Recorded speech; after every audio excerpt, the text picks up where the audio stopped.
विडंबना देखिए, जो बेंगलुरु पुलिस हजारों किलोमीटर का रास्ता तय करके हवाई जहाज में बैठकर दूसरे राज्य में आकर कभी किसी पत्रकार तो कभी किसी नेता को अरेस्ट करने आ जाती है या नोटिस थमाने आ जाती है, वो बेंगलुरु पुलिस तब कहां थी जब चिन्नास्वामी स्टेडियम के बाहर भगदड़ मचती है और 11 लोगों की मौत हो जाती है।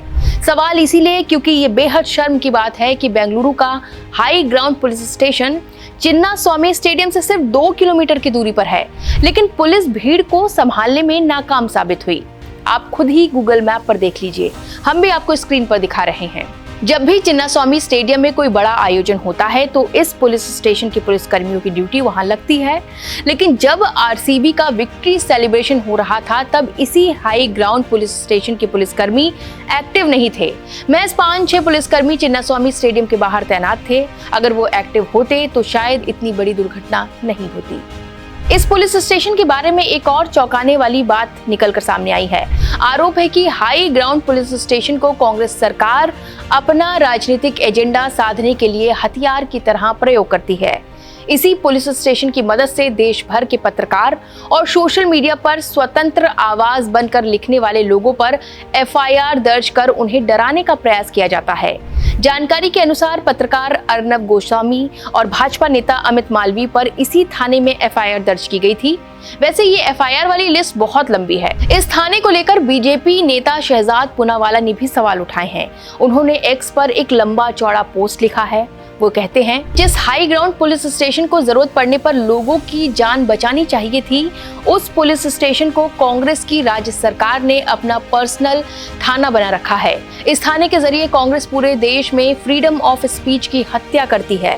देश के बड़े बड़े पत्रकारों पर पिछले 2-3 सालों में इसी थाने में सबसे पहले केस दर्ज किया जाता है और फिर उसके बाद इस थाने के पुलिसकर्मी फ्लाइट में सवार होकर दिल्ली आते हैं और उन पत्रकारों को नोटिस देने के नाम पर गिरफ्तार करने की कोशिश करते हैं। वैसे चिन्नास्वामी स्टेडियम कब्बान पुलिस स्टेशन के अंतर्गत आता है, लेकिन विशेष आयोजनों के अवसर पर हाई ग्राउंड पुलिस स्टेशन को भी जिम्मेदारी दी जाती है, क्योंकि सिर्फ एक थाने की पुलिस इतनी बड़ी भीड़ संभाल नहीं सकती। मीडिया रिपोर्ट्स के मुताबिक पहले भी इस तरह के आयोजनों में व्यवस्था संभालने के लिए हाई ग्राउंड पुलिस स्टेशन की भूमिका रही है। शायद इसीलिए बीजेपी सवाल उठा रही है कि इस थाने के हवलदार और एएसआई और एसआई झुंड में फ्लाइट की सवारी कर रहे हैं और इस थाने से महज 7 मिनट की दूरी पर सड़क पर लोग भगदड़ में जान गंवा रहे हैं। ये तो साफ है कि बेंगलुरु में भगदड़ मचने की वजह पुलिस का दुरुपयोग है और ऐसे कार्यक्रम आयोजित न करने के उनके सुझावों को नकारा गया, ये भी सत्य है। बीजेपी आरोप लगा रही है कर्नाटक की कांग्रेस सरकार भीड़, भाजपा, आरसीबी पर दोष मढ़ेगी, लेकिन अपनी भूमिका स्वीकार नहीं करेगी।